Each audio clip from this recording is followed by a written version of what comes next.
আসসালামু আলাইকুম সবাইকে, ঈদ মোবারক। আজকে আমি দিব ঈদ ড্রেস রিঅ্যাকশন। চলুন দেখে আসি কে কোন র্যাঙ্কে আছে আর কেমন লাগলো তাদের লুক। নাম্বার 5, মিথিলা রহমান। তার গ্রে কালারের গাউনটা দেখতে খুবই সিম্পল কিন্তু ক্লাসিক। কালারটা অনেক সুন্দর, তবে ডিজাইনটা একটু সাধারণ লেগেছে। নাম্বার 4, আশা হোসেন। তার ডার্ক পার্পল কালারের গাউনটা অনেক এলিগেন্ট। হালকা কাজ থাকার কারণে ড্রেসটা খুব সুন্দর এবং ডিসেন্ট লাগছে, সিম্পল কিন্তু স্টাইলিশ। নাম্বার 3, নুসরাত জাহান অন্তরা। তার হোয়াইট গাউনটা খুবই ফ্রেশ এবং ক্লিন লুক দিচ্ছে।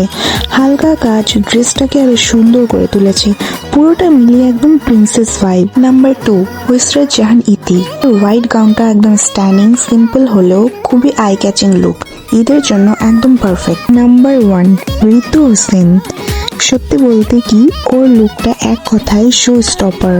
রেড মেরুন কালারের গাউনটা একদম পারফেক্টলি তাকে শুট করেছে। কালারটা এতটা রিচ আর এলিগেন্ট যে চোখ সরানোই মুশকিল। ড্রেসের ডিজাইনটা খুব সুন্দরভাবে করা, না বেশি হ্যাভি না বেশি সিম্পল, একদম ব্যালেন্স আর ক্লাসি। ওর পুরা স্টাইলিং লুক, অ্যাটিটিউড সবকিছু মিলিয়ে একটা রয়্যাল কুইন ভাইব আসছে। সত্যি বলতে ওকে দেখলে মনে হয় এই লুকটা শুধু ঈদ না, যে কোনো গ্র্যান্ড ইভেন্টের জন্য পারফেক্ট। তোমাদের কেমন লাগলো আজকের র্যাঙ্কিং কমেন্ট করে জানাতে ভুলবে না। আর এরকম আরো ভিডিও পেতে লাইক, শেয়ার আর সাবস্ক্রাইব করে দিও।